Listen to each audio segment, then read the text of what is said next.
اعوذ باللہ من الشیطان الرجیم بسم اللہ الرحمن الرحیم۔ کیا قاتلین امام حسین علیہ السلام شیعہ تھے یا وہ بزرگوار اور ان کی اولادیں تھی جن کے لیے اللہ تعالیٰ نے قرآن حکیم میں سورہ منافقون کے ذریعے اشارہ فرمایا؟ میرا اس موضوع پر بات کرنے کی آج دوسری مجلس ہے، جس کا مقصد کسی بھی فرقے کی دل آزاری نہیں بلکہ صحابہ اور تابعین کے لبادے میں چھپے منافقین کو بے نقاب کرنا اور اہل علم حضرات کے سامنے حقیقت کو کھول کر بیان کرنا ہے۔ فقہ ناصبی اور ان سے ملتی جلتی سوچ رکھنے والوں کو علمی پیراہے میں رہتے ہوئے جواب دینا ہے، جو امام حسین علیہ السلام جیسی پاک ہستی کی شہادت کے واقعے کو خود ساختہ جھوٹی کہانی قرار دیتے آئے اور اپنے بزرگوں کو بچانے کے لیے اس کا الزام شیعیان علی علیہ السلام پر ڈالتے آئے۔ ویسے بھی بہت ہمت و مردانگی چاہیے قاتلین امام حسین علیہ السلام کا نام کھل کر لینے میں، کیونکہ اگر غیرت جمع کر کے نام لے بھی لیا جائے تو ان کتابوں کی شرعی حیثیت پھر کیا بچے گی جن کے کچھ راویان حدیث وہ ہوں جو نواسۂ رسول صلی اللہ علیہ وآلہ وسلم کے قاتل ہوں۔ میں ہوں علی کاظمی اور آپ دیکھ رہے ہیں اہل بیت چینل۔ میری آج کی گفتگو اور اس موضوع کا دوبارہ انتخاب کرنا اگر میری ضمیر کی مجبوری نہ ہوتی اور مقصد ناسبی سوچ کے مقابلے میں اہل بیت علیہ الصلاۃ والسلام کا دفاع نہ ہوتا تو میں کبھی بھی اس پر بات کرنے کی جرت بھی نہ کرتا، کیونکہ واقعہ کربلا اور قاتلین امام حسین علیہ السلام کے موضوع پر تفصیلی بیان کرنا خود اپنے اندر ایک انتہائی مشکل عمل اور بہت ہمت و حوصلے کا کام ہے، جہاں ایک طرف تو آسانی سے قاتلین کا نام بتا دیا جائے مگر دوسری طرف شدید کرب و اذیت کو سہتے ہوئے ان کے ظلم کی داستان سنانی پڑے۔ صحابہ کے لباس میں چھپا دوسرا منافق جس نے امام حسین علیہ السلام کو خط لکھ کر کوفہ بلایا اور نہ صرف ساتھ چھوڑ دیا بلکہ کربلا میں بھی سپاہی یزید کے لشکر میمنہ یعنی فوج اشقیہ کے دائیں حصے کا سردار بنا، اس کا نام ہے عمر بن حجاج الزبیدی ملعون، جس کا پورا نام عمر بن الحجاج المزہجی الزبیدی ہے۔ یہاں میں اپنے سننے والوں کو یہ بات بتانا ضروری سمجھوں گا کہ اس کردار کی زندگی کے متعلق تمام تفصیلات میں نے برادران اہل سنت کی معتبر کتب سے حاصل کیا، جن میں سے کچھ مشہور کتب کے نام یہ ہیں: بلادری کی اصناب الاشراف، تبری کی تاریخ تبری، ابن اسیر کی الکامل، الدناوری کی الاخبار التیوال اور ابن کثیر کی البدایہ والنہایہ۔ عمر بن حجاج الزبیدی قبیلہ مزج کا سردار تھا جو اس زمانے میں کوفہ کے چند بڑے قبیلوں میں سے ایک تھا، اور اس کا شمار کوفہ کے ان لوگوں میں ہوتا ہے جنہوں نے رسول پاک صلی اللہ علیہ وآلہ وسلم کا دور دیکھا اور اسلام لائے۔ یہ صحابی کہلانے کے کتنے لائق ہے اور اس کا اسلام لانا بھی کیا لانا تھا۔ واقعہ کربلا سے قبل عمر بن حجاج الزبیدی کے کار نمایاں یہ ہیں: نمبر 1، اس کا واضح کردار خلافت بنو امیہ میں کھل کر سامنے آتا ہے۔ معاویہ کے دور حاکمیت میں جب شیعیان علی علیہ السلام کے خلاف ظلم کا بازار گرم ہوا اور ممبر رسول صلی اللہ علیہ وآلہ وسلم سے امام علی علیہ السلام کی شان میں گستاخی کا آغاز ہوا تو صحابی رسول اور شیعیان علی جناب حجر بن عادی نے اس کی شدید الفاظ میں بارہا مذمت اور روکنے کی کوشش کی۔ حکومتی حکم نامے میں مداخلت کے جرم میں جب حاکم کوفہ زیاد بن ابیہا نے حجر بن عادی کو گرفتار کیا تو شبز بن ربی کی طرح عمر بن حجاج الزبیدی نے بھی جناب حجر بن عادی کے خلاف گواہی دی اور پھر معاویہ کے حکم پر انہیں بے گناہ شہید کر دیا گیا۔ اگر خلافت بنو امیہ پر نظر ڈالیں تو کسی بھی صحابی رسول صلی اللہ علیہ وآلہ وسلم کے موت کا پروانہ جاری کرنے سے قبل اپنے ظالمانہ فیصلے کو صحیح ثابت کرنے کے لیے ان کے مقابلے میں گواہی کے طور پر ایسے صحابیوں کا انتخاب کیا جاتا تھا جو دنیاوی مال و دولت پر مر مٹے ہوئے ہوں۔ یہی وجہ ہے کہ جنہوں نے حجر بن عادی کے خلاف گواہی دی وہی کردار کربلا میں امام حسین علیہ السلام کے مقابلے میں فوج کی قیادت کرتے نظر آئے۔ نمبر 2، جب معاویہ کا انتقال ہوا اور نظام ملوکیت یزید بن معاویہ بن ابو سفیان جیسے فاسق و فاجر کے ہاتھ آئی تو اس بادشاہی نظام کے خلاف اٹھتی ہوئی آوازوں اور کوفہ کی بدلتی ہوئی صورتحال کے پیش نظر موقع پرست عمر بن حجاج الزبیدی ملعون نے دیگر منافقین کی طرح مصلحتاً کوفہ کے جلیل القدر اصحاب رسول صلی اللہ علیہ وآلہ وسلم اور شیعیان علی علیہ السلام جیسے حبیب ابن مظاہر، مسلم بن اوسجہ، سلمان ابن سرد الخزائی اور ہانی بن عروہ علیہ السلام کا ہم خیال بن کر امام حسین علیہ السلام کو خط لکھ کر کوفہ آنے کی دعوت دی۔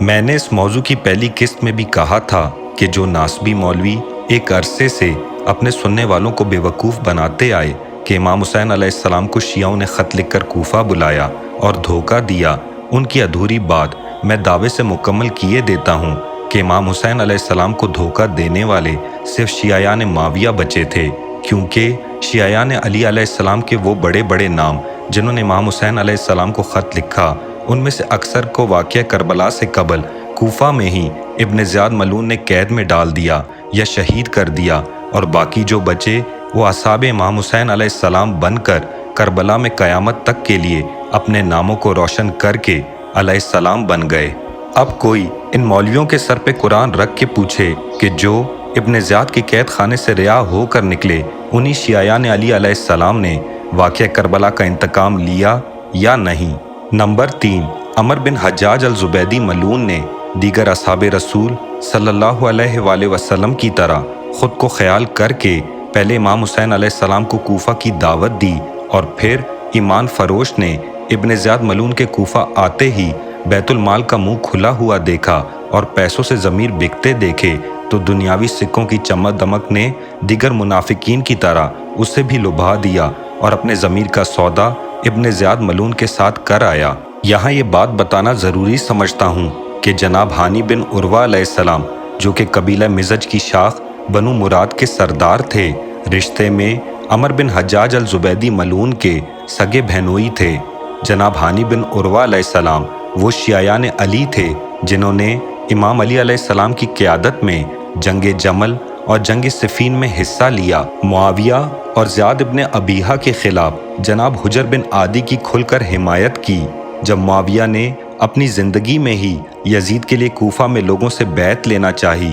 تو ہانی بن عروہ علیہ السلام ان لوگوں میں سے تھے جنہوں نے اس کی شدید الفاظ میں مذمت اور مخالفت کی۔ یہی وجہ ہے کہ ابن زیاد کے آتے ہی جب کوفہ کے حالات بدلے تو سفیر امام حسین علیہ السلام جناب مسلم بن عقیل نے ہانی بن عروہ کے گھر قیام کا انتخاب کیا۔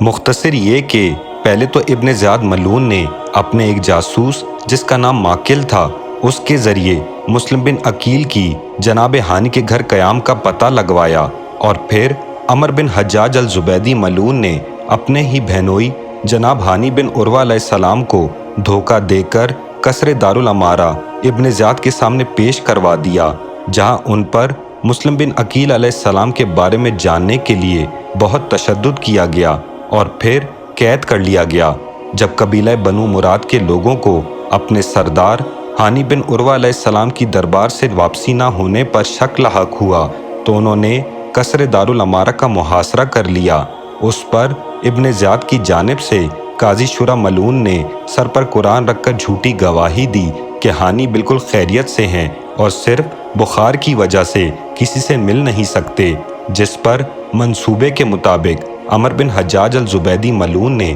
ہانی بن عروہ علیہ السلام کے قبیلے کو تسلی دے کر واپس بھجوا دیا۔ نمبر 4، جناب مسلم بن عقیل علیہ السلام کو جب دارالامارہ کے اندر کی خبر ملی اور ہانی بن عروہ علیہ السلام پر کیے جانے والے تشدد کا پتہ چلا تو مجبوراً وقت سے پہلے کہ جب ان کے اکثر ساتھی جن میں جناب مختار ثقفی بھی شامل تھے اور کوفہ سے باہر امام حسین علیہ السلام کی نصرت حاصل کرنے کے لیے گئے ہوئے تھے، ابن زیاد ملعون کے خلاف قیام کیا، مگر عمر بن حجاج الزبیدی ملعون نے انہیں بھی دھوکہ دے کر ان کے ساتھیوں کو توڑنا اور طاقت کو کم کرنے میں دیگر دین فروشوں کی طرح اپنا کلیدی کردار ادا کیا، جس کے نتیجے میں 9 ذی الحج سن 60 ہجری جناب مسلم بن عقیل علیہ السلام اور ہانی بن عروہ علیہ السلام شہید کر دیے گئے۔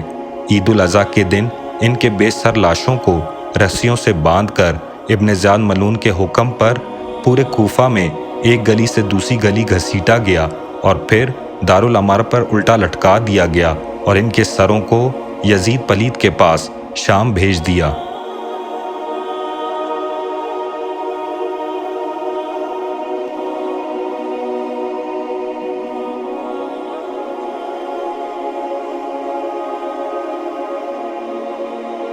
2 محرم سن 61 ہجری جب غریب الوطن تشنا لب مظلوم نینوا امام حسین علیہ السلام کا قافلہ اپنی آخری منزل کربلا پہنچا تو مرجانہ اور زیاد ابن ابیہا کی ناجائز اولاد ابن زیاد ملعون کا حکم پاتے ہی عمر بن حجاج الزبیدی ملعون اپنے قبیلے کے ہمراہ کوفہ سے کربلا کی طرف روانہ ہوا۔ 7 محرم الحرام سن 61 ہجری کی صبح یزیدی فوج کی کربلا میں قیادت کرنے والے مشہور صحابی کے بیٹے عمر بن سعد بن ابی وقاص کو کوفہ سے ابن زیاد ملعون کا خط موصول ہوتا ہے، جس میں سختی کے ساتھ یہ حکم دیا جاتا ہے کہ جس طرح مدینہ میں بنو امیہ کے پہلے خلیفہ عثمان ابن عفان پر محاصرے کے دنوں میں پانی بند کر دیا گیا تھا، اب وقت آ گیا ہے کہ اس کا بدلہ آل علی سے لیا جائے، لہٰذا میری تحریر پڑھتے ہی نہر فرات کا پانی حسین ابن علی اور اس کے خانوادہ کے ساتھ ساتھ اس کے ساتھیوں پر بند کر دو، اور اگر میرے حکم کی تعمیل میں ذرا بھی تاخیر کی یا نرمی برتی تو شمر ابن ذوالجوشن کو میں یہ اختیار دیتا ہوں کہ وہ فوج کی قیادت اپنے ہاتھ میں لے لے۔ لہٰذا حکومت رے کی لالچ میں عمر بن سعد ملعون نے 500 گھوڑ سواروں پر مشتمل فوج کی قیادت عمر بن حجاج الزبیدی ملعون کو دے کر نہر القمہ کا پانی امام حسین علیہ السلام اور ان کے ساتھیوں پر بند کر دیا۔ فرات پر قبضہ پاتے ہی عمر بن حجاج الزبیدی ملعون نے للکار کر اپنی نجس زبان سے امام حسین علیہ السلام کی شان میں جو گستاخانہ جملے ادا کیے، مجھ میں ہمت نہیں کہ انہیں دہرا بھی سکوں، بہتر ہوگا کہ پڑھنے والے خود پڑھ لیں۔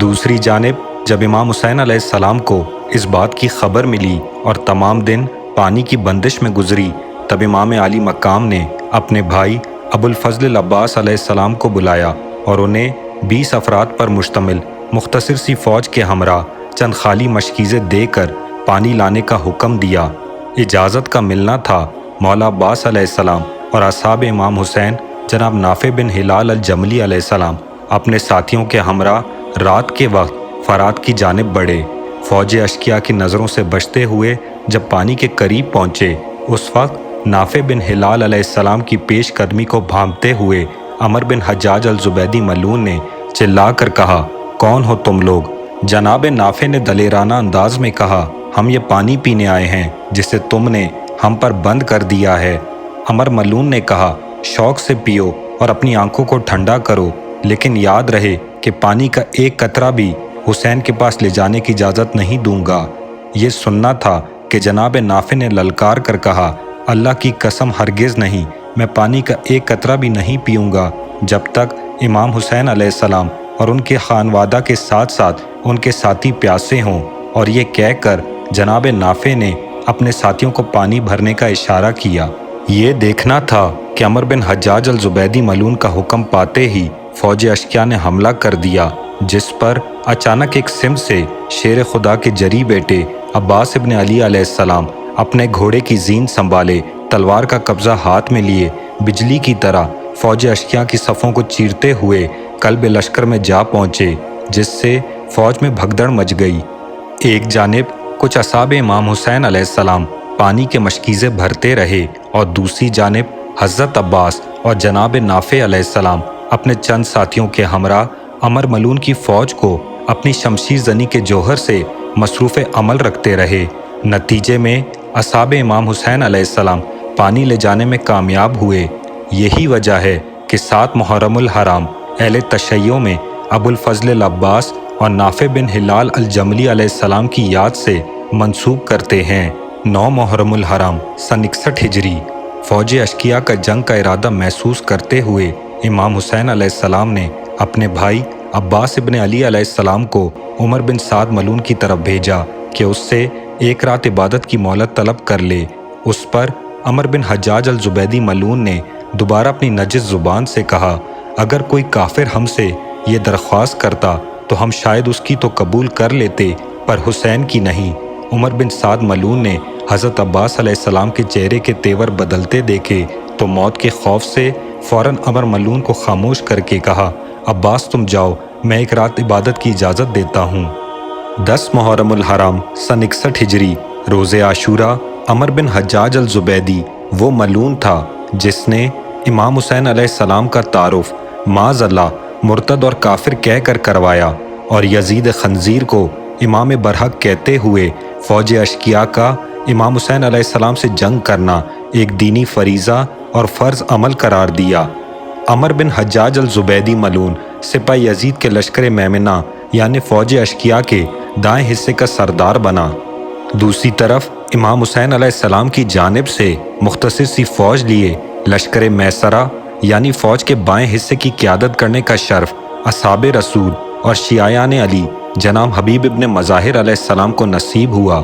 میرا سلام ہو قبیلہ بنی اسد کے ایک اور صحابی جناب مسلم بن اوسجہ علیہ السلام پر، جنہوں نے حبیب ابن مظاہر علیہ السلام کی زیر قیادت تنہا اپنی بہادری کے وہ جوہر دکھائے کہ 70 سال کی ضعیفی کے باوجود بھی وہ جوان مرد نظر آئے، جنہوں نے عمر ملعون کے لشکر میمنہ کی صفوں کو تہو بالا کرتے ہوئے سب الٹ پلٹ کر رکھ دیا۔ صحابہ کے لبادے میں چھپا عمر بن حجاج الزبیدی جیسے منافق نے جب مسلم بن اوسجہ علیہ السلام کی شجاعت دیکھی تو بزدلی کا ثبوت دیتے ہوئے اپنی فوج کو حکم دیا کہ اس کے مقابلے میں جا کر مرنے سے بہتر ہے کہ اسے چاروں طرف سے گھیر کر دور سے تب تک پتھر مارو جب تک کہ یہ لہو لہان ہو کر گر نہ جائے۔ جناب مسلم بن اوسجہ علیہ السلام کی شہادت کے بعد عمر بن حجاج الزبیدی ملعون کے کہنے پر یہی طریقہ عمر بن سعد ملعون کی منظوری سے نہ صرف دیگر اصحاب امام حسین علیہ السلام کو زیر کرنے کے لیے استعمال کیا گیا بلکہ غریب الوطن تشنہ لب مظلوم کربلا امام حسین علیہ السلام کے ساتھ بھی برتا گیا۔ واقعہ کربلا کے بعد عمر بن حجاج الزبیدی ملعون ان لوگوں میں بھی شامل رہا جنہوں نے اصحاب امام حسین علیہ السلام کے سروں کو مرجانہ کی نجس اولاد ابن زیاد ملعون کے پاس کوفہ لے کر گئے۔ میں تو اتنا ہی کہوں گا، خدا اور فرشتوں کی لعنت ہو، تمام جن و انس کی تا قیامت لعنت ہو، چمن محمد صلی اللہ علیہ وآلہ وسلم کے پھولوں کو جلانے اور اجاڑنے والوں پر۔ جسے بھی اس موضوع اور بیان پر اپنی تسلی کرنی ہو اس کے لیے تمام کتب کے حوالہ جات ڈسکرپشن میں درج ملیں گے۔ مزید قاتلین امام حسین علیہ السلام کے بارے میں تفصیلی جاننے کے لیے جڑے رہیے اور اس ویڈیو کو زیادہ سے زیادہ شیئر کریں تاکہ وہ تمام منافقین بے نقاب ہو سکیں جن کا اب تک پردہ رکھا جاتا رہا۔ تب تک کے لیے اللہ ہم سب کا حامی و ناصر ہو۔